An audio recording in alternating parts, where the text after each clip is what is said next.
नमस्कार, बहुत बहुत स्वागत और अभिनंदन आप सभी का द डिबेट में। मैं ब्रजेश मिश्रा हूं। कोरोना ने बीते सप्ताह पूरी दुनिया भर में भयानक कत्लेआम मचाया है। पिछले सप्ताह दुनिया भर में 67,221 लोगों की मौतें कोरोना वायरस की वजह से हुई। कितनी? 67,221 लोग एक सप्ताह के भीतर दुनिया भर में मारे जा चुके हैं कोरोना वायरस के चलते। कोरोना के उदय काल से लेकर कोरोना के जन्म काल से लेकर अब तक का ये सबसे भीषण, डरावना और खौफनाक आंकड़ा है जिसने रिकॉर्ड कायम किया है। एक सप्ताह के भीतर इतनी मौतें जनवरी से लेकर अब तक नहीं हुई जितनी कि विगत सप्ताह हुई हैं। 67,221 लोग दुनिया भर में कोरोना वायरस के चलते मारे जा चुके हैं पिछले सप्ताह में। इनमें से अधिकांश लोग अमेरिका, यूरोप और भारत के हैं। ये आंकड़े बहुत ही अपने आप में स्थिति को स्पष्ट करने के लिए पर्याप्त हैं कि दुनिया में 6 करोड़ से ज़्यादा लोग कोरोना वायरस से अब तक प्रभावित हो चुके हैं और 14 लाख लोग मारे जा चुके हैं। मरने वालों का सिलसिला और प्रभावित लोगों का सिलसिला लगातार बड़ी द्रुत गति से आगे बढ़ रहा है। और मैंने अब से 25 दिन पहले हुई एक डिबेट में भी आगाह किया था कि कोरोना वायरस का संक्रमण की दूसरी लहर दुनिया में फैल चुकी है और उसको भारत पहुंचने में 30 से 35 दिन लगेंगे। और आपके समक्ष अब स्थिति विद्यमान है। 45 दिनों के अंदर यह अपने बहुत भयानक रूप में होगी, तब एक विस्फोट के तौर पे आगे बढ़ेगी। यानी आने वाले समय में जैसे जैसे तापमान गिरेगा, बहनों भाइयों मेरी बात बहुत गौर से सुनिएगा, जैसे जैसे तापमान गिरेगा वैसे वैसे कोरोना वायरस का संक्रमण बड़ी तेजी से विस्तार का रुख लेगा। तापमान कम होता है, कोरोना बढ़ता है। इसके संक्रमण की यह स्थिति है। और दूसरा संक्रमण पहले संक्रमण से कहीं ज्यादा घातक, कहीं ज्यादा खतरनाक और कहीं ज्यादा जानलेवा है। इस बार के वायरस के संक्रमण में एक बात स्टडीज दुनिया भर के शोध वैज्ञानिकों ने तैयार की है। इस बार होम आइसोलेशन के केसेस कम हैं, इन हॉस्पिटल, इन आईसीयू के केसेस ज्यादा हैं। मतलब इस बार कोरोना अगर आ रहा है तो इतना भीषण है कि आपको अस्पताल पहुंचा रहा है या फिर आईसीयू पहुंचा रहा है। आईसीयू मतलब लेवल 3। इस बार का कोरोना पहले के कोरोना से कहीं ज्यादा घातक है, कहीं ज्यादा हानिकारक है। और इस बार का कोरोना आपको मौका भी नहीं दे रहा है। यही कारण है कि अमेरिका से लेकर यूरोप और भारत तक लाशें बिछी पड़ी हैं। दुनिया के तमाम मुल्क अपने यहां रिस्ट्रिक्शन इंपोज करने की तैयारी कर रहे हैं या कर चुके हैं, क्योंकि लोगों की जान बचाना किसी भी अन्य चीज को बचाने से ज्यादा जरूरी अब हो गया है। लगातार नागरिकों द्वारा बरती जा रही लापरवाही, लोगों में जागरूकता का अभाव, कोरोना के प्रति निष्क्रियता और हमारी सरकारों की सुस्ती के कारण आज कोरोना वायरस पूरे भारत में दूसरी लहर की चपेट में आने के लिए तैयार खड़ा हुआ है। दिल्ली, गुजरात उसका उदाहरण है जहां लगातार केसेस बढ़ रहे हैं। और आप ये मत समझिए कि यह बात सिर्फ दिल्ली और गुजरात तक सीमित रहेगी। दिसंबर के पहले सप्ताह से लेकर अंतिम सप्ताह तक की स्थितियां बहुत बिगड़ने वाली हैं। अमेरिका ने अपने लिए वैक्सीन तैयार कर ली है, लेकिन भारत आने में और फिर यहां वितरण इंतजाम होने में और वितरण की व्यवस्था होने में, फिर किन को पहले लगेगा उसकी तैयारी होने में बहुत लंबा वक्त लगेगा। अगर आप वैक्सीन के इंतजार में बैठे हैं मेरे दोस्तों, तो मैं आपको यह कहना चाहूंगा आप भारी गलती कर रहे हैं। मास्क पहनना आपके लिए वैक्सीन है, सोशल डिस्टेंसिंग का पालन करना आपके लिए वैक्सीन है, हाथ धुलते रहना ही आपके लिए वैक्सीन है।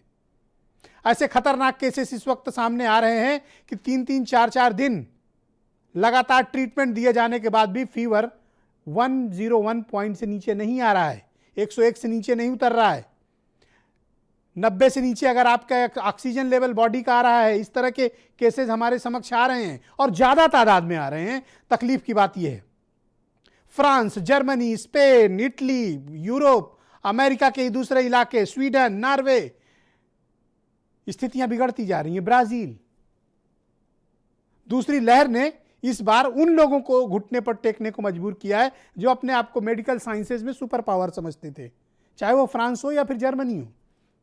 मरने वालों की संख्या बढ़ रही है। साउथ कोरिया में कोरोना वायरस के रीइंफेक्शन के केसेस सामने आ रहे हैं। यानी एक बार कोरोना हो गया, दोबारा हो गया।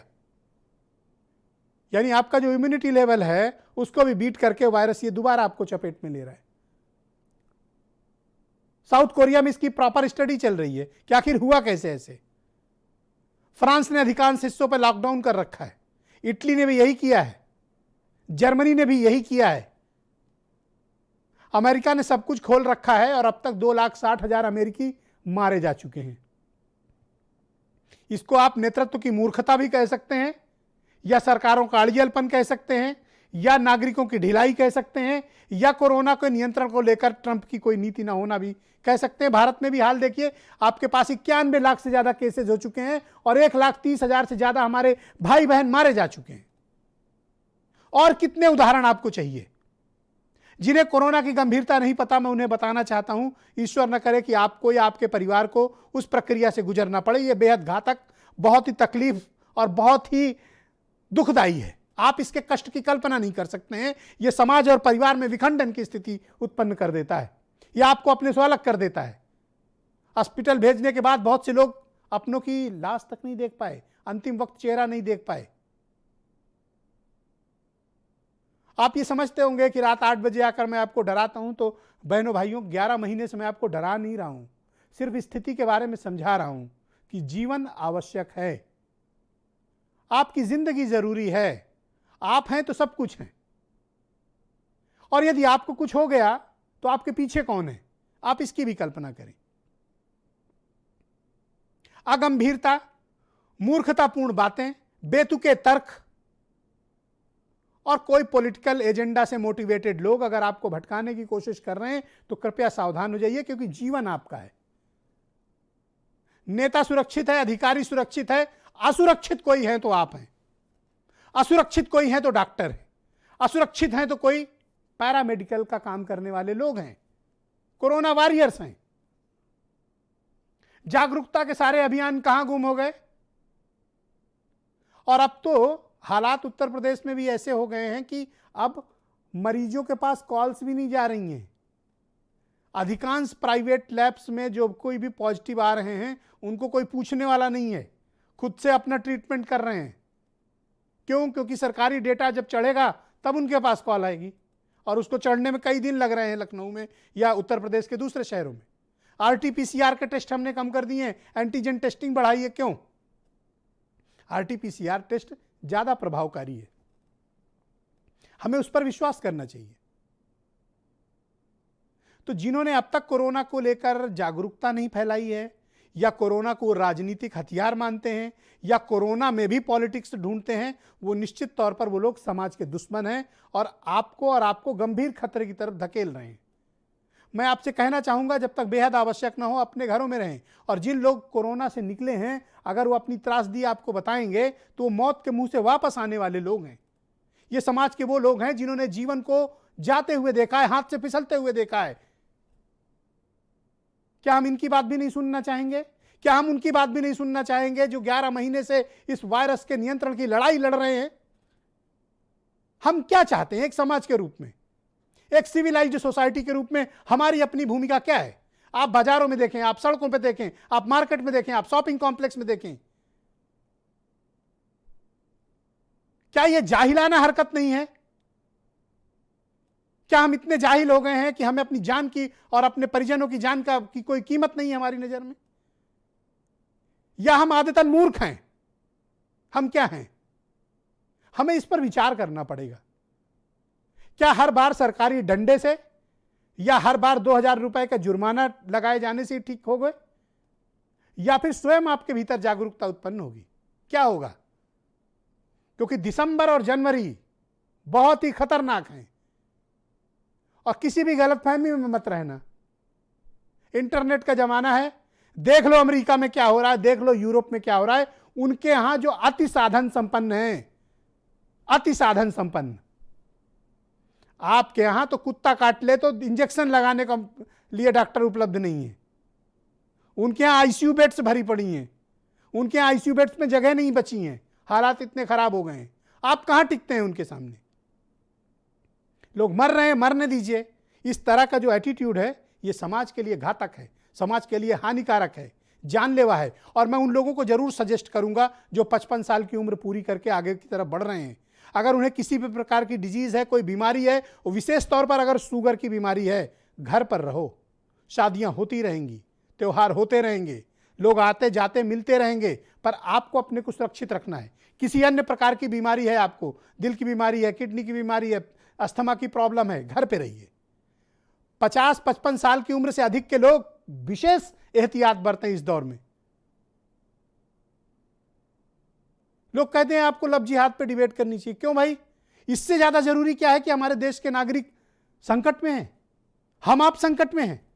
पहले हम आप बचेंगे तब तो दूसरी बातें होंगी ना। इसलिए यह आवश्यक है कि हम इस बात पर डिबेट करें। इस विषय को आगे बढ़ाते हैं। मेरे साथ आज के कार्यक्रम में नवीन श्रीवास्तव भारतीय जनता पार्टी के प्रवक्ता हैं, जूही सिंह समाजवादी पार्टी से, डॉक्टर सूर्यकांत जी को मैंने विशेष तौर पर आमंत्रित किया है, रेस्पिरेटरी मेडिसिन डिपार्टमेंट के एचओडी हैं और कोरोना मामले के उत्तर प्रदेश के सबसे बड़े जानकार हैं। Doctor SM. कालराज जी मेरे साथ मौजूद हैं, राम मनोहर लोहिया हॉस्पिटल के हैं, अंशु अवस्थी कांग्रेस से हैं, दीपक बाजपेयी आम आदमी पार्टी से हैं और वीरेंद्र सिंह जी हमारे स्टेट हेड। बहुत बहुत स्वागत, शुक्रिया, धन्यवाद आप सभी का इस कार्यक्रम में। भाई नवीन जी, हम लोग समझाते रह रहे हैं, सरकारें भी अपने स्तर पर प्रयास कर रही हैं, कर रही होंगी भी, लेकिन उसके बावजूद लोगों की लापरवाहियां बड़ी ज़्यादा मात्रा में सामने आ रही हैं। और पिछले सप्ताह का जो मेरे पास डेटा है दुनिया भर का, और सिर्फ ऐसा नहीं कि उत्तर प्रदेश या भारत में ही लापरवाही हो रही हो, लापरवाही दुनिया भर में हो रही। 67,000 लोग मारे गए एक हफ्ते के भीतर।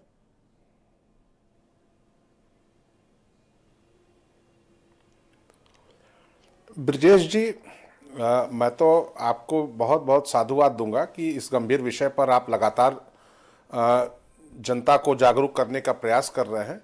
लेकिन दुर्भाग्य है कि हम लोग की जो एक मानसिकता है, सब कुछ चलता है, ये सब कुछ को चलता वाली जो मानसिकता, इससे हमको निकलना पड़ेगा। विषय की गंभीरता को समझना पड़ेगा। आपने अभी अपने उद्बोधन में कहा कि आम आदमियों के लिए खतरा है, नेता अधिकारी नहीं। आप देखिए, कई हमारे राज्य सरकार के मंत्रियों का निधन हुआ कोरोना से, कई अधिकारियों को का निधन हुआ, एक आईएएस की निधन हुई, कितने आईएएस अधिकारियों को, आईपीएस अधिकारियों का कोरोना से पॉजिटिव हुए। मैं स्वयं बहुत सारी सावधानी करने के बाद कहीं ना कहीं मैं कहूँगा कि मैंने गलती की या लापरवाही की, मैं भी कोरोना पॉजिटिव हुआ। इसलिए हम सबको बहुत जागरूक रहने की आवश्यकता है। सरकार अपना दायित्व कर रही है, लेकिन हमें भी अपने दायित्व, दुर्भाग्य क्या हमारे देश में है कि हम जब भी बात करते हैं अपने संविधान प्रदत्त अधिकारों की, तो हम अपने अधिकारों की बात करते हैं, हम कभी अपने कर्तव्यों की बात नहीं करते हैं। तो आज हमको अपने कर्तव्य, और कर्तव्य का निर्वहन किसके लिए करना है? सबसे पहले अपने लिए, अपने परिवार के लिए और अपने समाज के लिए हमको अपने कर्तव्यों का निर्वहन करना है। सरकारें जो गाइडलाइन जारी कर रही हैं, हमारे कोरोना वॉरियर डॉक्टर्स जो दिशा निर्देश दे रहे हैं, मुझे क्या लगता है उत्तर प्रदेश अब ये वक्त आ गया है कि कुछ स्ट्रिक्ट मेजर्स लेने पड़ेंगे, कुछ कड़े कदम उठाने पड़ेंगे, क्योंकि ये लोग समझाने से समझ सकते तो हालात यूं नहीं होते। आपको कुछ कड़े कदम आपकी सरकार को उठाने ही पड़ेंगे और कोई विकल्प नहीं बचा है। निश्चित रूप से ब्रजेश जी, देखिए, सरकार लगातार सारी परिस्थितियों पर नजर रखी हुई है और सरकार के साथ साथ हमारे जो सर्वोच्च न्यायालय है या हमारे उच्च न्यायालय है, वो भी इस चीज़ की गंभीरता को समझ रहे हैं। उनके द्वारा भी दिशा निर्देश जारी किए हैं। आज ही उत्तर प्रदेश में मुख्य सचिव ने नई एक कोरोना को लेकर एडवाइजरी जारी की है। और निश्चित रूप से मैं वही कहना चाहता हूं कि जो सरकार के दिशा निर्देश है, डॉक्टर सूर्यकांत ऐसे डॉक्टरों के देखरेख में जो प्रोटोकॉल बना है, उसका पालन हम सबको करना है, अपने लिए करना है, सबसे पहले अपने लिए, अपने परिवार के लिए। लेकिन दुर्भाग्य, जो मैं फिर कहना चाहता हूं कि हम इस मानसिकता से निकल ही नहीं पाते हैं कि जो हो रहा है होने दो यार, जो हो रहा है चलने दो। मतलब बहुत ही कैजुअल एटीट्यूड है। समटाइम मुझे बड़ी हैरानी होती है हमारे अपने लोगों की समझदारी पर। जी ऑल राइट। जूही सिंह जी मेरे साथ मौजूद हैं, समाजवादी पार्टी के प्रवक्ता हैं। जूही सिंह जी, थैंक यू सो मच, आपने इस विशेष महत्वपूर्ण परिचर्चा में आप सम्मिलित हुई। मैं आपको बताना चाहता हूं कि दुनिया भर में जो हालात हैं कोरोना वायरस के, वो बेहद खराब होते जा रहे हैं और प्रति सप्ताह स्थितियां बिगड़ती जा रही हैं। चाहे वो अमेरिका हो, चाहे वो यूरोप हो, चाहे वो अफ्रीकन कंट्रीज हो, चाहे वो ईस्ट एशिया की कंट्रीज हो, या फिर हम साउथ एशिया में भारत हो। 67,221 लोग पिछले सप्ताह मारे गए और ये अब तक का रिकॉर्ड है किसी एक हफ्ते में होने वाली मौतों का। और हम इसके प्रति जागरूक नहीं हैं और लापरवाहियां आप सड़कों पर देख सकती हैं। ब्रजेश जी, हम वास्तव में जागरूक नहीं हैं और अभी नवीन जी स्वस्थ हैं, बहुत अच्छा लगा, लेकिन सरकारों भी इसके प्रति कितना जागरूक है ये हम अच्छी तरह जानते हैं। चुनाव और कोरोना का अद्भुत एक सामंजस्य है भारतवर्ष में। जब चुनाव होता है तो आंकड़े कम हो जाते हैं, चुनाव खत्म हो रहा है तो आप वास्तविक आंकड़े रिलीज कर दे रहे हैं। उत्तर प्रदेश सरकार की क्या प्रबंधन है कोरोना को रोकने के लिए? समाज, हम, आप तो शुरू से ये बात कह रहे हैं, हमें तो प्रिकॉशंस लेने ही पड़ेंगे और तब तक लेने पड़ेंगे जब तक वैक्सीन उपलब्ध नहीं हो पाती है। गांव-गांव में ये बात फैल चुकी है, लोग लेते भी हैं, लेकिन जब खुद बड़े पदों पे लोग गैर जिम्मेदाराना हरकत करते हैं तो सब चलता है, एक एटीट्यूड जनता तक भी पहुंच जाता है। तो थोड़ा मुझे लगता है कि सार्वजनिक जीवन में भी लोग अच्छी अच्छी बातें करने के साथ साथ कुछ प्रिकॉशंस खुद भी ले और सरकार भी ले, सुविधा अनुसार आंकड़ों को और प्रदेश अनुसार बदले मत। उत्तर प्रदेश सरकार कितने टेस्ट कर रही है? ये बात सही है कि हमारे पास न संसाधन है, ये शुरू से कहा जा रहा है, ना उतने बेड हैं, तो जरूरी है कि हम नवीन जी, मैं दूंगा टाइम, थोड़ा वेट कर लीजिए। आप कह रहे हैं कि जुर्माना लगाया जाए, किस पर लगाया जाएगा? जी जी नहीं, नवीन कंटिन्यू आप कह रहे हैं जुर्माना लगाए, किस पर आप लगाएंगे? बिल्कुल लगा दीजिए, आम आदमी पर लगा देंगे, लेकिन आपके जनप्रतिनिधि क्या कर रहे हैं, थोड़ा सा इस पर भी प्रकाश डाल दीजिए। सरकार रोज मीटिंग करती है, वैक्सीन के लिए आपके क्या प्रबंध है? जैसा ब्रिजेश जी ने कहा, एक बड़े नंबर में वैक्सीन आएगी आपके खुद के, हमने नहीं कहा, आपके हेल्थ मिनिस्टर सेंटर में कह रहे हैं कि 2021 में वैक्सीन उपलब्ध हो जाएगी। मुख्यमंत्री एक स्टेटमेंट देते हैं कि हर जिले में कोल्ड स्टोर होगा, तो कहाँ बन रहा है, कितनी जल्दी बन रहा है? मैडम, मैं इस मामले में करेक्ट करना चाहूंगा और कल मैंने इस विषय पर ट्वीट भी किया था और डॉक्टर सूर्यकांत से तस्दीक भी कराऊंगा कि अभी फाइजर की जो वैक्सीन है वो यूएस में इमरजेंसी अथराइजेशन के लिए अभी लाइसेंस के लिए अप्रूवल मांगी गई है।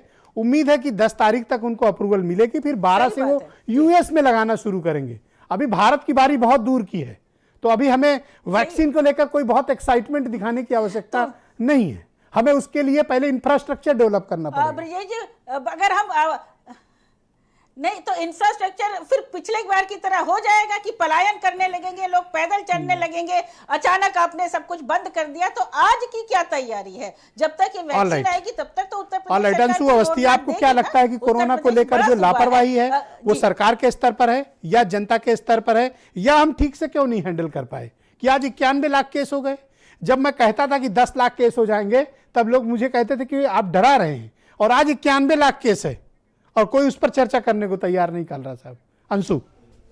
बिल्कुल ब्रजेश जी, आपने सही कहा। शुरुआत से आप देखिए, मैं नवीन जी को सुन रहा था, वो जनता को कर्तव्यों का बोध करा रहे थे, लेकिन जब सरकार के कर्तव्यों की बात आती है तब वो जनता के ऊपर डाल देते हैं कि आप कोरोना के मामले में सावधानी ही बचाव है, अपने आप आत्मनिर्भर बनिए। सवाल ये है, चाहे लॉकडाउन की शुरुआत से जो करोड़ों लोग पैदल चले तब से और अब तक, ये दुर्भाग्य है कि भारत ही ऐसा देश है जहां पर पिछले 6-7 महीने से ज़्यादा हो चुके हैं, लेकिन अभी भी कोरोना को लेकर कोई ठोस प्रबंध नहीं है और सरकार सुविधा भोगी हो चुकी है। जैसी सुविधा आवश्यकता होती है उस तरीके के निर्णय ले लेती है। जब चुनाव होता है डॉक्टर साहब, डॉक्टर सूर्यकांत जी, मैं एक बड़ा दिलचस्प डेटा लेना चाहता हूं जहां पर जो बड़ा ही डरावना है।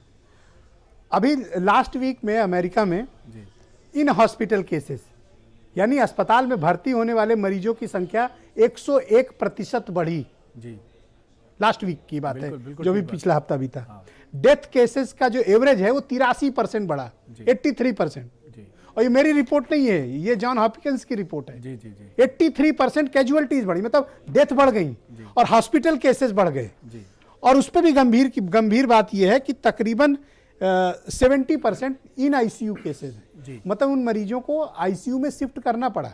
ये अपने आप में बड़ी स्तब्ध करने वाली बात है कि अमेरिका जैसे देश में जो साधन संपन्न है, अगर वो इस त्रासदी को हैंडल करने में उनकी ये स्थिति है, तो डॉक्टर साहब हम लोग कहां पर खड़े हुए हैं? देखिए, हम लोगों की तो स्थिति बहुत खराब होने वाली है अगर यही सिचुएशन चलती रही तो। और बड़ा मुझे गिला और शिकवा है दोनों ही कि इतने महीनों से न तो लोगों ने मेरी बात सुनी ना आप। एक तो आपके ऊपर इल्जाम है कि आप लोगों को डराते बहुत। नहीं, हम डराते हैं, आप तो हमसे ज्यादा डराते हैं। आपकी ही सुन लेते काश, लेकिन लोग आपकी नहीं सुनते तो ज्यादा अच्छा है। हम लोग तो दिन भर बोलते हैं। हम दोनों मिलके बनाए, हमारी दोनों की सुने, किसी की भी तो सुने। जनता से विनम्र निवेदन की बात करके मैं आपको प्रारंभ करता हूँ जी, कि देखिए, इस समय आपने जैसा कहा कि सर्दी का मौसम है, और सर्दी का मौसम जो होता है एक कई बीमारियों की दस्तक होता है जी। जितने हमारे सांस के रोगी हैं, चूंकि मैं लंग का स्पेशलिस्ट हूं, तो जितने सांस के रोगी हैं उनकी तकलीफ बढ़ जाती है। सर्दी के मौसम में खून की नसें सिकुड़ जाती हैं तो ब्लड प्रेशर बढ़ने लगता है। हार्ट की अगर नस सिकुड़ गई तो हार्ट अटैक हो जाता है, स्ट्रोक हो जाता है। आप अभी गजक, रेवड़ी और पता नहीं क्या क्या, लखनऊ तो उत्तर प्रदेश पूरा खाने वाने का सिस्टम अपना ऐसा है, तो शुगर लोगों की बढ़ जाती है, तो शुगर भी बढ़ेगी, बीपी भी बढ़ेगा, हार्ट अटैक भी बढ़ेंगे, स्ट्रोक भी बढ़ेगी, सांस की बीमारियां भी बढ़ेगी। तो नीम और फिर करेला, ऊपर से वायु प्रदूषण बढ़ रहा है। तो कितनी सहूलतें हैं, कितने अपॉर्चुनिटीज हैं कोरोना को बढ़ावा देने के लिए, और ऊपर से हम सावधानी नहीं बरत रहे हैं, ऊपर से हम अनुशासित नहीं रह रहे हैं। भाई चलिए ठीक है, सरकार अपनी जैसी तैयारी कर रही है, बहुत अच्छी तैयारी पिछली बार भी की है, मेरे ख्याल से नवीन जी सहमत होंगे, शायद आगे की भी तैयारी होगी। और मैं अभी 3 दिन से मेरठ में था प्रमुख सचिव स्वास्थ्य आलोक कुमार जी के साथ, कोविड रिव्यू के लिए मुझे वहां भेजा गया था। इन 3 दिन के दौरान मैंने पाया कि भाई ऐसा नहीं है, संवेदनशील है लोग, बात करते हैं, हमारी गौर से उन्होंने बात सुनी, वहाँ का डीएम हो चाहे कमिश्नर हो, सबने हमारी बात सुनी, principal, CMO, those who are stakeholder, सबसे मेरी बात हुई, सब तैयार हैं।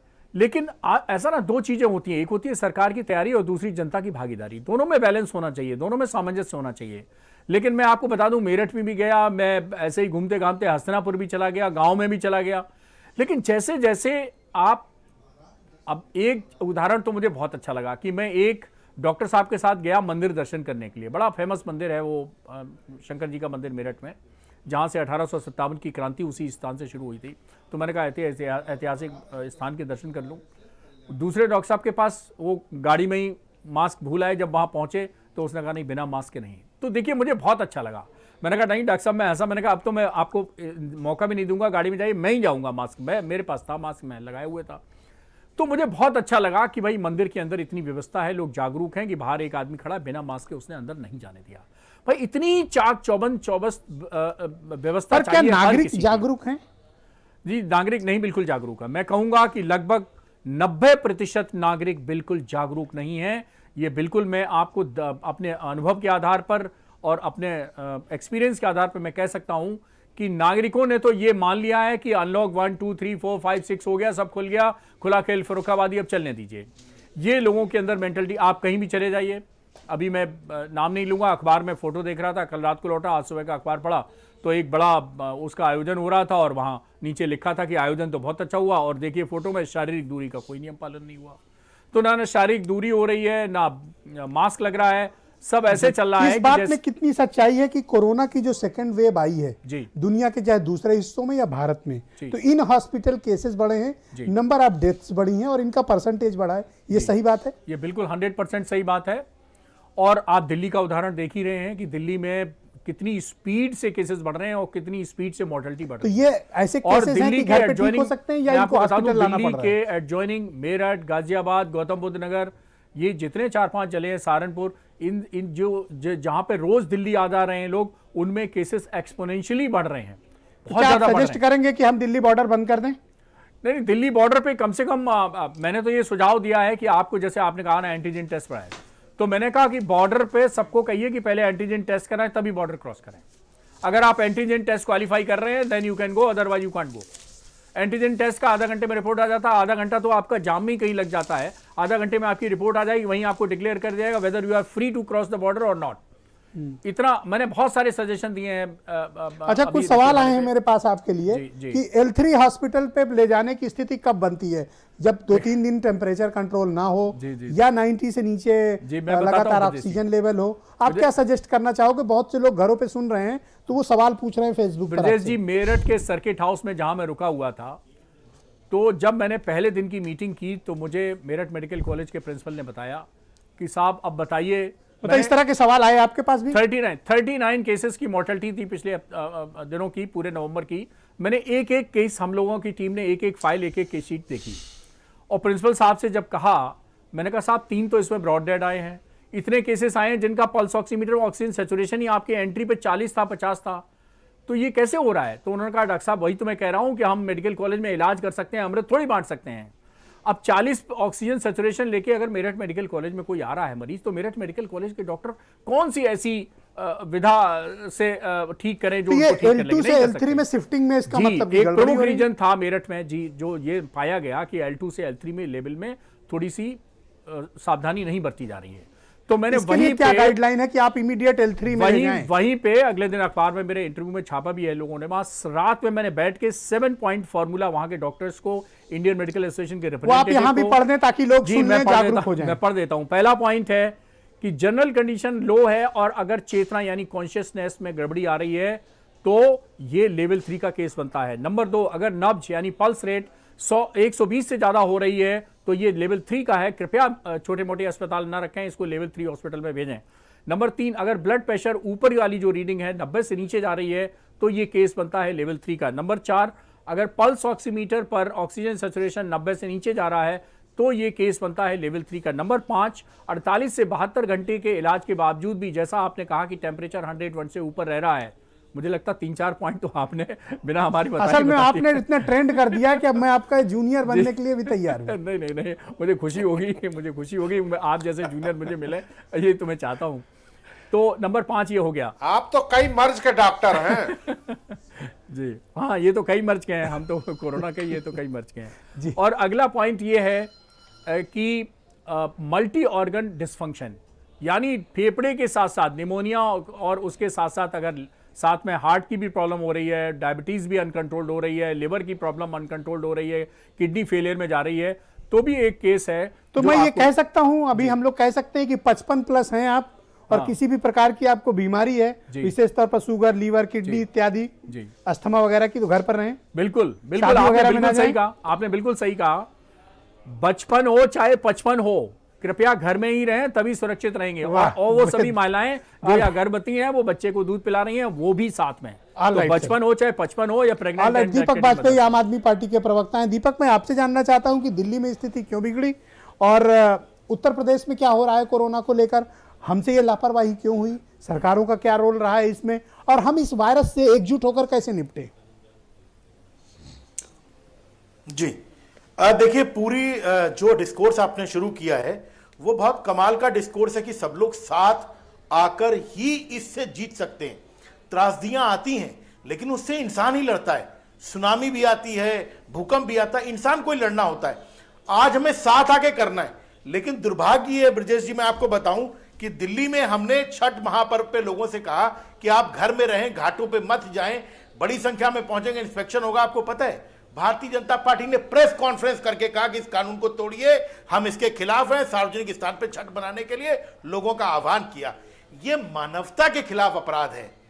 सब पार्टियों को, सब सरकारों को साथ आना चाहिए।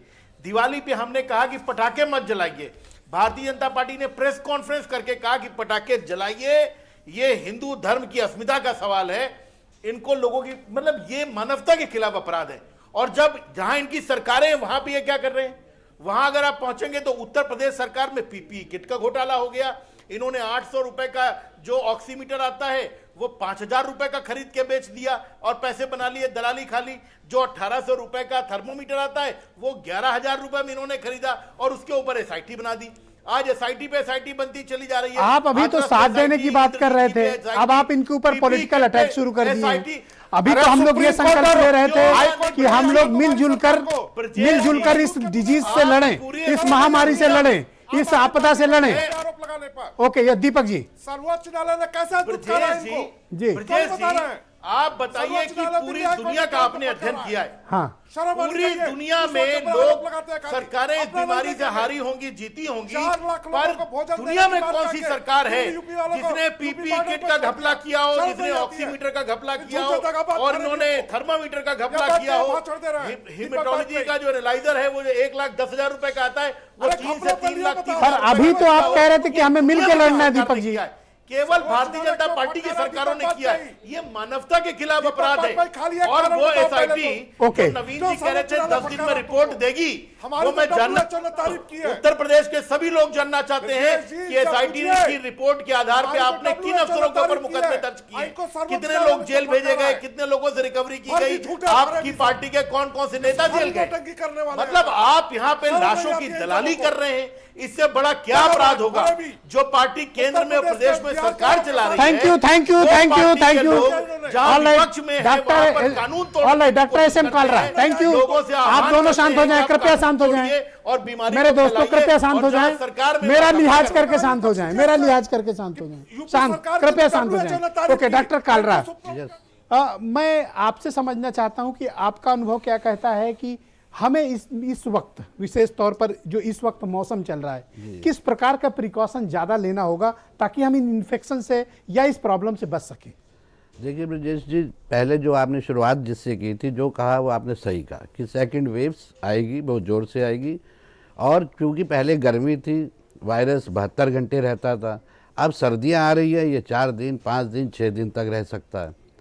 और इसका प्रिवेंशन एक ही है कि आप जिससे बात कर रहे हो वो भी मास्क पहना हो, सामने वाला ही मास्क पहना हो और अच्छा मास्क पहना हो, फॉर्मेलिटी वाला अच्छा नहीं। मास्क मतलब N95? नहीं, N95 नहीं, घर का बना भी अच्छा मास्क है, लेकिन उससे नाक और मुंह ढका रहे। नाक कई लोग मैं एक्चुअली कुछ देखता हूं- लोग मास्क का इस्तेमाल डॉक्टर साहब वो चिन गार्ड के लिए करते हैं। Yes, I yes. Don't know क्यों मास्क पहनते क्यों हो Yes. भाई, और इतना दूसरी एहसान तरफ- मत करो। चिन गार्ड क्यों बनाते हो? Mask means mask, proper mask जिसपे आपकी नोज, आपका नोज माउथ और मुंह ये ढका होना ढका चाहिए। होना चाहिए। मास्क चिन गार्ड नहीं है। यस, और दूसरी बात ये है कि आपकी लटक रही गर्दन को छिपाने का हथियार नहीं है, जी, फैशन जी। स्टेटमेंट नहीं है जी वो। आप अपने कम खाने से भी ठीक कर सकते हो। जी जी। और दूसरा मेरा संदेश पब्लिक के लिए भी है कि दिवाली तो हो गई, छठ की पूजा में भी सोशल डिस्टेंसिंग, अब शादियां आ रही हैं, तो उसमें अक्सर आपने देखा होगा कि लेडीज़, अब एक फैशन बन गया कि टेलर उनको बनाता है कि जिस कलर का सूट है उसी कलर का मास्क पहना के दे रहा है, और वो भी मतलब पूरा नहीं। मेरी चिंता क्या है डॉक्टर साहब कि लखनऊ हो या उत्तर प्रदेश हो, शादियां बड़े बम्पर पैमाने पे होती हैं और बड़ी समारोह पूर्वक होती हैं। जी जी। कार्ड बांटे जा चुके हैं, पैसे भी दिए जा चुके हैं कैटरर को, और नवीन जी के पास कई शादी की दावतों के कार्ड भी आ चुके हैं। ये तैयार हैं, तो इन्हें जाना चाहिए या नहीं जाना चाहिए? इनको अगर जाएं तो ज़्यादा देर ना रुकें और पूरे फुल प्रिकॉशन के साथ जाएं, फेस शील्ड लगा लें, मास्क पूरा अच्छा पहन लें और थोड़ी देर रुके, बस आशीर्वाद दो चले आएं और ज़्यादा लोगों से बात ना करें। देखिए अब पीपीई किट पहनकर तो नहीं जाएगा, शादियों में तो आदमी अपने बेस्ट कपड़े पहन के जाता है। आप पीपीई किट पहन के जाने को सजेस्ट कर रहे हो, थोड़ा सूट नहीं कर रही है पहन बात। के जाने को सजेस्ट नहीं करूँ, मैं खाली फेस शील्ड लगाने की बात कर रहा हूँ। फेस शील्ड लगा के भी अटपटा लगेगा डॉक्टर साहब। हाँ, तो एक अच्छा मास्क पहन ले और लोगों से बहुत कम बात करें। बस देखिए, अगर आप किसी से ज़्यादा देर बात करते हैं तो चांसेस इन्फेक्शन के ज़्यादा रहते हैं। तो क्या आप इन्हें यह सजेस्ट करते हो कि व्हाट्सएप पे वीडियो कॉलिंग करके अपनी हाजिरी दर्ज करा दें? हाँ बिल्कुल, हैं? बिल्कुल, इट इज जाएं ना। हाँ, इट इज बेस्ट वे। और कुछ अच्छा डिनर खाना है तो घर पे बन सकता हाँ, है, घर में बन सकता है। तो ये भी बात हो सकती जी है। जी। और वजह से एक चीज़ और है, अगर हमें सोशल डिस्टेंसिंग, सरकार अपना काम पूरा कर रही है, पूरी कोशिश करती है, लोग समझते नहीं है, हर बार मोबाइल में बसता है, लोग कहते हैं, और बिना भय के प्रीत नहीं होती है।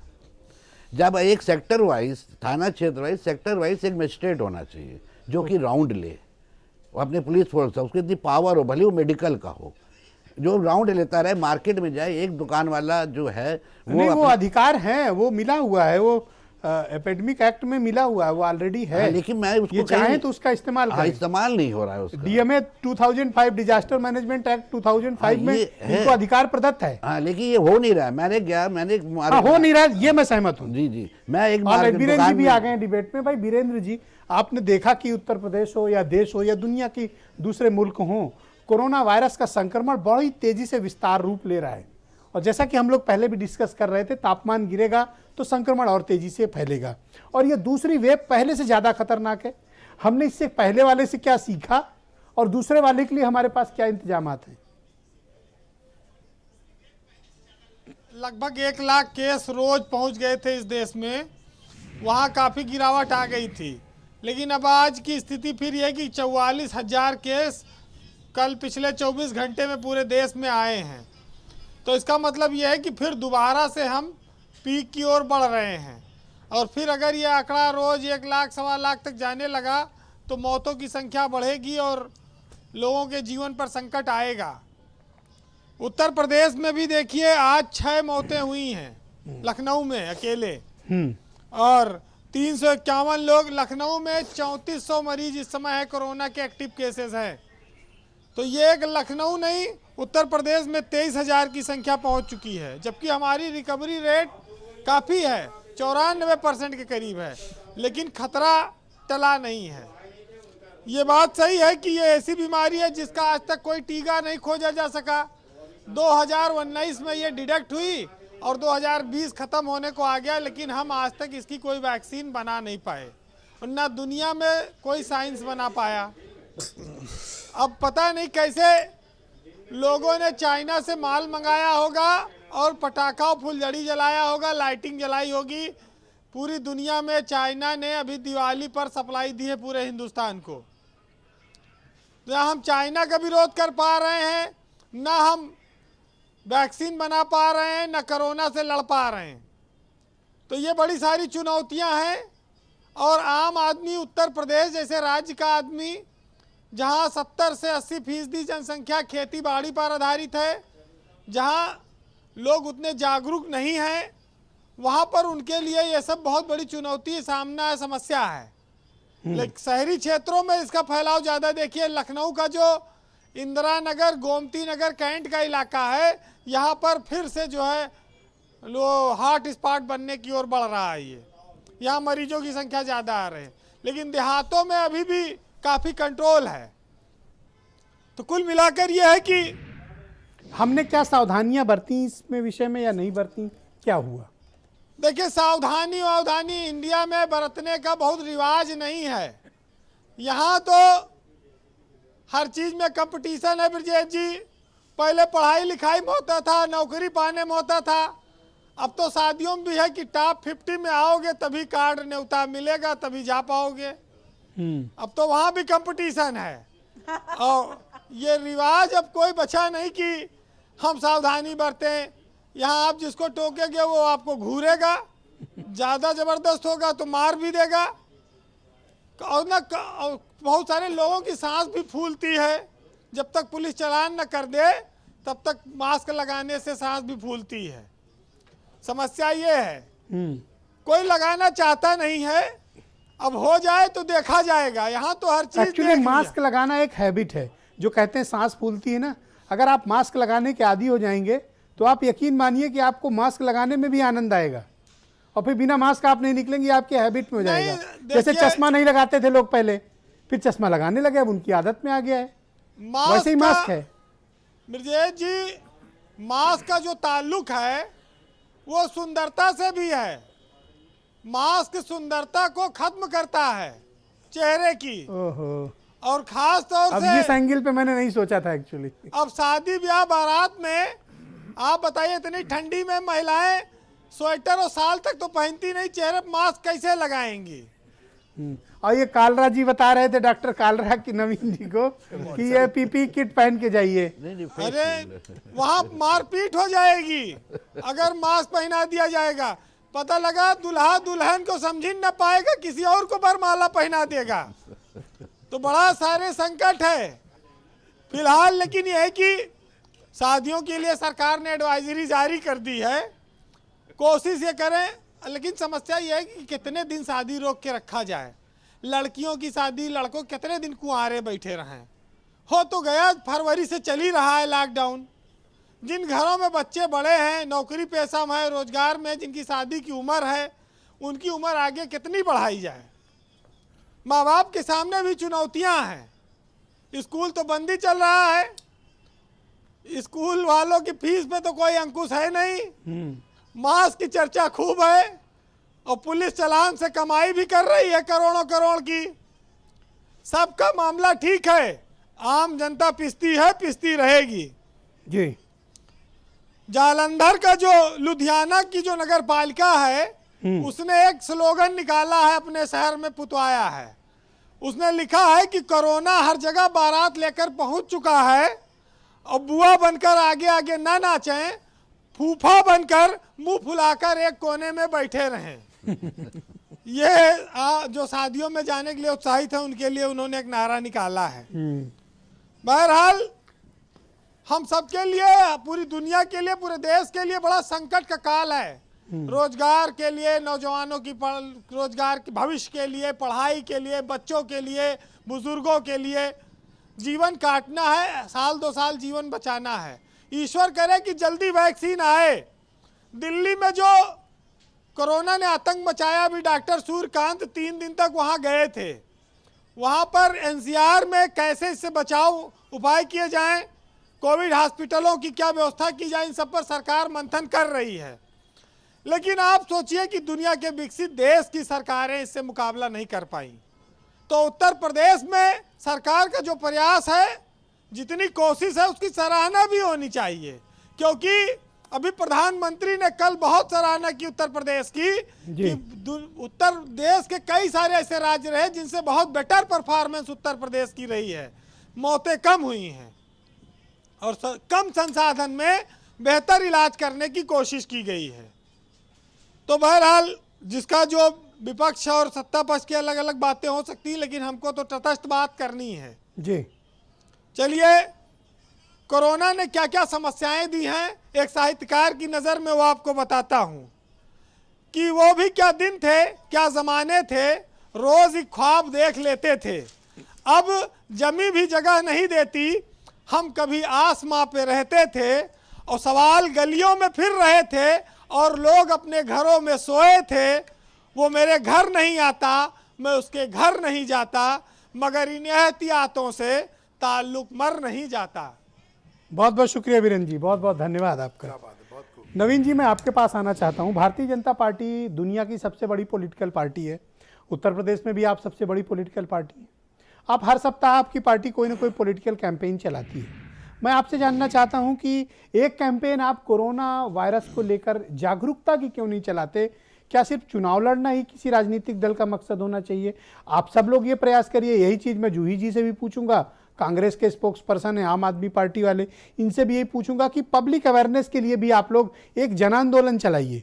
कुछ सप्ताह, कुछ हफ्ते, कुछ माह के लिए चुनाव के कार्यक्रम स्थगित कर दीजिए। नवीन जी। निश्चित रूप से ब्रजेश जी, और मैं आपको बताना चाहूँगा कि कोरोना संक्रमण काल में जब सारे राजनीतिक दल के लोग घरों में बैठे थे, भारतीय जनता पार्टी के बूथ स्तर तक के कार्यकर्ता जनता के बीच में थे। घरों से मास्क बनवा के बंटवाने से लगाए खाना तक बनवा के राशन बंटवाने का सारे काम करते रहे। हम अवेयरनेस के भी काम कर रहे हैं दिल्ली में और आगे भी हम इसके लिए अच्छे काम करेंगे। प्रेस कॉन्फ्रेंस करके अरे कहाँ मैं कुछ कहना चाहूंगा, वन बाय वन प्लीज, एक एक करके बोले आप लोग। निवेदन सुने मेरा, सरकार में है, निवेदन सुने मेरा, निवेदन सुनिए मेरा प्लीज। कानून तोड़ कर कोरोना फैलाने का अभियान चलाया। प्लीज बनाने के दीपक जी, दीपक जी प्लीज, नहीं की दीपक जी प्लीज। तारीख को 1,75,000। अरे चुप कराइए, अरे एक सेकंड आप लोग चुप रहे भाई। घाटों पर ना अगर एक एक करके बोलिएगा तो सबकी आवाज जाएगी। एक एक करके बोलेंगे सबकी आवाज जाएगी। Please one by one. Deepak ji please, Deepak ji, Deepak ji बात बोलूंगी। एक एक मैं दूंगा टाइम प्लीज, मैं दूंगा टाइम, मैं वादा करता हूँ आपसे। अगर मैं किसी के साथ भेदभाव करूँ तो कहिए। पहली बार कोरोना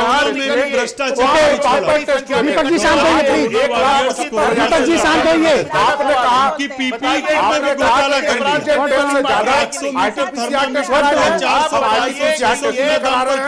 और आपको मैं बताना चाहूंगा पार्टी के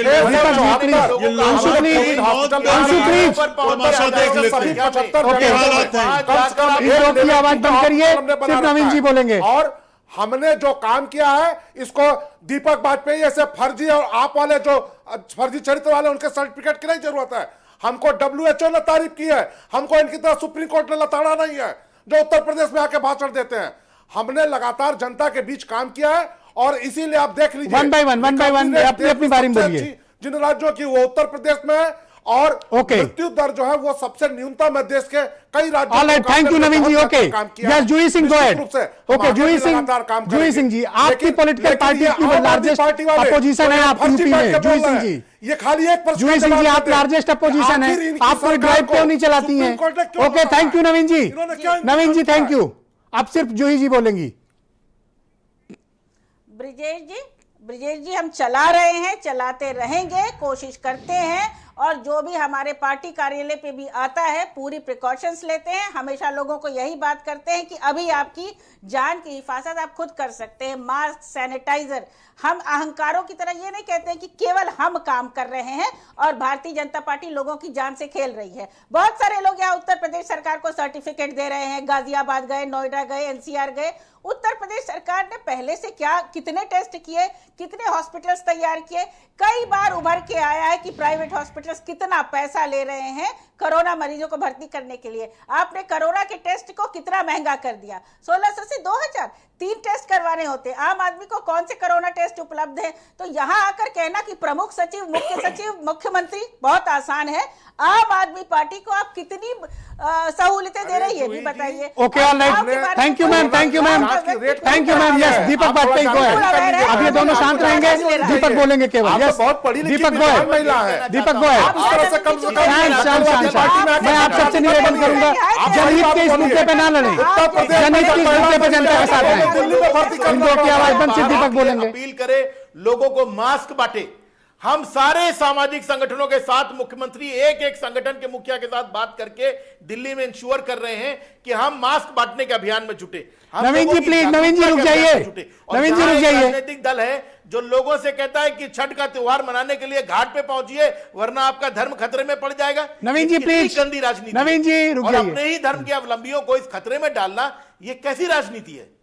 ओके, ऑल राइट। अंशु आप बताइए, हमें जागरूकता फैलाने आप के लिए जहां क्या पर सत्ता उपाय में किए हैं जाने चाहिए? वहां आप घपले कर रहे हैं। ऑल राइट, ये भी अंशु प्रदेश को से सवाल है। आप पूछिए सबकी कि आवाज SIT बंद, केवल अंशु ने बोलेंगे। बनाई थी। अंशु बोलिए। कि वाकई में लोगों के बीच में एक जागरूकता फैलाने की बड़ी आवश्यकता है। दीपक और जी, कोई शांत भी होइए, समझौता- प्लीज। कोई भी समझौता ब्रजेश जी जागरूकता को लेकर नहीं होना चाहिए। दीपक जी, अब आपकी दुर्भाग्य आवाज कि नहीं जा रही है। अभी ओके, अब आप शांत अभी हो। वैक्सीन नहीं आ पाई है, इसलिए वाकई जागरूकता की जरूरत है। और मैं अब आपके माध्यम से अपील करता हूं उत्तर प्रदेश के लोगों को, देश के लोगों को, ये जो मास्क को लटका कर घूम रहे हैं दोनों कानों में, नाक पर और मुंह पर नहीं लगा रहे हैं, ये सबसे बड़ा विषय। इससे ये लगता है कि सिर्फ हम पुलिस से बचना चाहते हैं। अनुरोध है कि कोरोना से बचिए, नाक और मुंह को सही से ढंकिए, क्योंकि बहुत सारे लोग इस तरीके से कर रहे हैं। दूसरा ब्रजेश जी, उत्तर प्रदेश की सरकार कितना गंभीर है कि कोरोना में जो कोरोना वॉरियर्स है, इसमें उनकी पीपीई किट घोटाला किया, जो एसआईटी की जांच हुई थी, आप याद करिए, ऑक्सीमीटर थर्मामीटर को लेकर, जिसमें 400-500 रेणुका कुमार की अध्यक्षता में एक एसआईटी बनी थी, उसकी रिपोर्ट 10 पता नहीं जनपद कहां के गई। जिलाधिकारी हटाए गए। एसआईटी की जांच रिपोर्ट आए बिना उन जिलाधिकारियों को दोबारा नियुक्ति दे दी गई। तो सरकार कितना गंभीर, आप अंदाजा लगा अरे सकते एक हैं नाम बता दो, भ्रष्टाचार को किस तरीके से ये अभी बढ़ा इसके रहे हैं, पहले पोस्ट चैनल रहे पर हैं। तुमसे प्रश्न हमने भारतीय पूछा जनता था, पार्टी एक को- नाम बता दो, क्यों इतना भारतीय झूठ जनता बोलते हो लोग पार्टी भाई? को शर्म आनी आखिर आदत चाहिए। पड़ गई आलू से सोना उन बनाने वाली बात SIT करने की, रिपोर्ट क्या की जरूरत जांच थी? आए बिना उन मैं पूछ रहा हूं कि जिलाधिकारियों एक को नाम बता दो, नियुक्ति कैसे या दी? बैठ ये के सबसे चैनल पर बड़ा लाखों लोगों प्रश्न के है। सामने झूठ ओके, बोल रहे ऑल हैं। राइट, जनता इनके पार्टी झगड़े कर्मचारियों झंझट को बंद। सरल थैंक यू। कर देगा, इसका सवाल तो ही तीनों नहीं। की आवाज बंद लाशों पर करिए, मातम डॉक्टर मना रहे सूर्यकांत हैं। जी को लाया जाए। अब भाई देखो, झगड़ो मत, जनहित के मुद्दे पर डिबेट है। डॉक्टर साहब की बात बहुत अहम है। शांत रहिए आप लोग, की किसी की आवाज नहीं जा रही, सिर्फ डॉक्टर साहब बोलेंगे। डॉक्टर साहब आप मुझे बताइए, डॉक्टर सूर्यकांत जी, आप क्या एडवाइस देते हैं उत्तर प्रदेश के, देश के लोगों को कि हमें दूसरी लहर से बचने के लिए क्या उपाय करने चाहिए? एक आप सस्ता सुलभ तरीका कुछ बताएं ताकि लोग अवेयर हों। देखिए, हम और आप पिछले नवीन जी कई शांत हो महीने जाइए से जी। हम Yes, और go आप ahead. पिछले कई महीने से इस अभियान में लगे हैं कि प्रदेश की जनता को कैसे जागरूक करके इससे बचाया जाए। आज मेरा पूरा विनम्र निवेदन है, करबद्ध निवेदन है जनता के साथ कि अगर आप इस मुगालते में हैं कि आपको जल्दी ही वैक्सीन आने वाली, वो आपको प्रोटेक्ट कर लेगी, तो बिल्कुल गलतफहमी में है। वैक्सीन के मार्च स्टेटस से क्या है, ये पहले, जरा बताइए। मार्च से पहले वैक्सीन आएगी नहीं। ओके। दूसरी बात, वैक्सीन रातों रात 138 करोड़ लोगों को नहीं लग जाएगी, जो कि हमारी जनसंख्या है ना। अच्छा, ये भी बता दीजिए, दो डोज रहे ना उसकी, डबल डोज है। देखिए ऐसा है, एक महीने के अंतर में। जी जी, बिल्कुल सही कह रहे हैं आप। और दूसरी बात यह है कि इसका प्रायोरिटी वैक्सीनेशन होना है।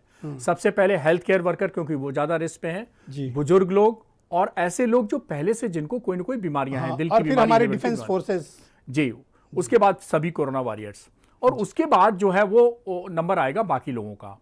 तो देखिए, जो प्लान किया जा रहा है वो है मार्च से और 31 जुलाई के बीच में शायद 20-25 करोड़ के आसपास ये जो प्रायोरिटी वाले ग्रुप हैं, इनका वैक्सीनेशन पहले होगा। तो नेचुरली जो बाकी लोगों का इम्यूनाइजेशन है वो अगस्त से और आगे चला जाएगा। तो आप सोचिए, हम सब लोगों का नंबर, यानी बाकी जो कॉमन मैन है उसका नंबर तो पूरे 2021 को हो सकता है नवंबर दिसंबर में आए। आप डॉक्टर हैं, आपको पहले तो लग जाएगा। इसलिए मेरा कहना है कि आप 2021 तक के अंत तक सोचिए कि वैक्सीनेशन प्रोग्राम चलेगा। ये पूरा खाका जो निकल के आ रहा है। आपको कोल्ड चेन का भी इंतजाम करना है, आपको और लॉजिस्टिक का भी इंतजाम करना है। ये सब इंतजामात अभी 2-3 महीने के अंदर, 3-4 महीने के अंदर तो करने इस दौरान हम क्या प्रिकॉशन, इस दौरान के बाद सबसे प्रिकॉशन? मेरा निवेदन है कि कोई कुछ लोग ये ऐसा कहते हैं जादू- कि ये कोरोना कुछ नहीं, एक फ्लू है, एक जुकाम है। नहीं, अब इतने समझाने के बावजूद ही अगर मुगालते में रह रहे हैं तो मुगालते में बने रहे भाई। मैं तो कहता हूं कोरोना कोरोना ही रहे, आपके लिए रोना ना बन जाए। इसके लिए प्लीज, जैसा कि कहा गया है, बार बार हम सब लोग कह रहे हैं, ब्रजेश जी ने भी कहा है, हमने भी कहा है कि बाहर निकलें तो बिना मास्क के निकलें। ये आपका कवच है। जैसे कर्ण के पास कवच और कुंडल थे, आपके पास यही कवच और कुंडल है। यही वैक्सीन है 2020 और 2021 में भी, 21 में भी यही काम करने वाला है। तो इसलिए मास्क को मत छोड़िए। मास्क को आदत, जैसा आपने बहुत अच्छा उदाहरण दिया कि पहले लोग चश्मा नहीं लगाते थे, लगाते थे तो लोग चश्मू चश्मू कह के लोगों को चिढ़ाते थे। हाँ। तो फिर लोग चश्मा लगाने लगे, गॉगल्स का आर्टिफिशियल। अब ये फैशन स्टेटमेंट हो गया फैशन है। स्टेटमेंट। तो इसीलिए मास्क को भी आप आदत शुमार करिए। दूसरा, हाथ धोने की बहुत अच्छी आदत पड़ी थी, हाथ धोते रहिए। मिलें तो अभी भी देखिए नमस्ते ही करते रहिए। ऐसा ना हो कि अति उत्साह में फिर आप हाथ मिलाने लगें। और जहां मौका मिले, आप साबुन पानी नहीं मिल रहा है, सैनिटाइजर नहीं है, तो पेपर सोप, जैसा मैं अक्सर कहता हूं, पेपर सोप रखिए। और अगर मास्क नहीं है, आप बाहर आ गए हैं, तो ग्रामीण भाई तो बहुत अच्छा है, गमछा 4 परत लगा सकते हैं। लड़कियां दुपट्टा। अच्छा, कुछ सवाल और आ रहे हैं, फटाफट वो सवाल हैं कि जिनको कोरोना हो गया है जी। और 1-1.5 महीने 2 महीने हो गए ठीक हुए उन्हें, जी। क्या उन्हें प्रिकॉशन लेना है या अब उनको कोरोना दोबारा नहीं होगा? ऐसा कोई उनको लाइसेंस नहीं मिल गया कि कोरोना अगली बार हाँ, नहीं वो आएगा। लाइसेंस ही हो गए हैं। नहीं, ऐसा कोई लाइसेंस नहीं है। मैं आपको बता दूं, 5% लोग ऐसे हैं जिनको दोबारा कोरोना हो जा रहा है, और खासतौर पे उनको हो रहा है जो लापरवाही कर रहे हैं। जी। देखिए, एंटीबॉडी भी बनती है। देखिए, वो मेरे पास एंटीबॉडी साउथ maximum कोरिया 3 की एक महीने रिपोर्ट रहती है, डॉक्टर साहब, मैं लेके बैठा था जी। क्योंकि मुझे पता था इस तरह के सवाल आएंगे। जी। वहाँ री इन्फेक्शन के केसेस बढ़े हैं, जी। ये रिपोर्ट बताती है है। वहाँ के बिल्कुल अखबार बिल्कुल, की। री इन्फेक्शन के केसेस बढ़े हैं। री-इन्फेक्शन हमारे में। लखनऊ में बहुत सारे री इन्फेक्शन के केसेस आ रहे हैं अब तो। और 21 साल की महिला पर बढ़े हैं, जी, ये जी। चिंता की बात है। जी। ऑलराइट, मेरे साथ डॉक्टर SM कालरा जी मौजूद हैं। डॉक्टर कालरा, आप क्या सजेस्ट करना चाहोगे कि लोगों को किस प्रकार की सावधानी बरतनी चाहिए, वो भी सर, इस मौसम में? मैं ये सजेस्ट करना चाहूँगा कि वो सर्दी से तो बचे ही बचे, लेकिन मास्क, जैसा कि उन्होंने कहा कि कण का कवच था, वो मास्क ही एक मेन आंसर है, और हाथ धोना एक मेन आंसर है। हम हाथ जोड़ के पब्लिक से कहते हो, नहीं सुनती है। मैं रास्ते में किसी को टोकूंगा, इधर आपके टीवी में हेडलाइन आ रही है कि मास्क नहीं पहने तो टोकिए, तो घूरने लगता है। उसका क्या जवाब है सूर्यकांत जी? उसका क्या जवाब है? जिसको कहो कुछ नहीं जवाब है, अभी अपना बचाव करिए वीरेंद्र सिंह बता और के आगे गए। बढ़ जाइए। हाँ, वीरेंद्र सिंह लेकिन बता गए अपना कि तो ज्यादा बचाव मत हो घूरिए, गया। नहीं तो वो अपना रेस तो हाँ, में बचाव मारपीट हो कर गया। सकता है आपके साथ। जी, हाँ जी, देखिए, उसमें कोई भी एग्जेम्प्टेड नहीं है, अति साधन संपन्न भी उसकी चपेट में आ जाएगा। तभी मैं एक वर्ड तो कह क्या रहा हूं। बुजुर्गों को, विशेष तौर पर 55 साल की उम्र से अधिक लोग जिनको किसी भी प्रकार की बीमारी है, हाँ, वो विशेष सावधानी बरतें? विशेष सावधानी बरते, बाहर ना निकले, समारोह में मैं तो मत कहता हूँ जाए। ना जाओ, शादी विवाह मत हाँ, अटेंड शादी करो, ब्याह में फोन ना कर दो जाओ। भाई। हाँ, ना जाओ, वीडियो देख ले, व्यवहार फोटो भिजवाना देख है, ले। डिजिटली भिजवा दो, जी, 1500 जो देना है डिजिटली भिजवा दो, जी जी। पेटीएम से भेज दो या कैसे भी भेज दो, या कैश जमा करा दो, NFT कर दो, ज्यादा देना RTGS कर दो। और दूसरी बात, जो हम नोटों का आदान प्रदान, खैर काफी लोगों ने बंदी कर दिया, ATM गूगल पे से ही पेमेंट करें ज्यादा। अच्छा, मैं कहता हूँ जहां आप शादी पे ना जा पाइए ना, एक अपना वीडियो बनाइए जी। संदेश का, हाँ। और उनके यहाँ भेज दीजिए। बिल्कुल सही, बिल्कुल कैसा सही रहेगा? कह रहे हैं आप, और मैं बिल्कुल कहता हूँ सही। नवीन जी को सूट उट पहन लो भाई, उसमें सज लो, अच्छे से तैयार हो लो, जी। अपना वीडियो बनाओ, उनको भेज दो कि मैं आना तो बिल्कुल चाह सही। रहा था लेकिन इस कारण नहीं आ रहा हूँ, नवीन मेरी जी, आप शुभकामना यही स्वीकार करिएगा। करो। और दावत ड्यू रही, आगे कभी दावत हो जाएगी। मेरा भी नवीन जी को यही सुझाव है। धन्यवाद, और आपके लिए भी मेरा यही सुझाव है दीपक जी, थैंक यू। आप सबका बहुत बहुत शुक्रिया, बहुत बहुत धन्यवाद इस बेहद महत्वपूर्ण समसामयिक विषय पर परिचर्चा के लिए। और आप सबका भी बहुत बहुत शुक्रिया। मास्क जरूर पहने, हाथ धुलते रहें, सोशल और फिजिकल डिस्टेंसिंग का पालन करें, और कोशिश करें कि बेहद ज़रूरी हो तभी घरों से निकलें। कोरोना लौट आया है और इस बार ज़्यादा घातक है, ज़्यादा खतरनाक है और ज़्यादा हानिकारक है। नमस्कार, धन्यवाद, अपना ध्यान रखिए।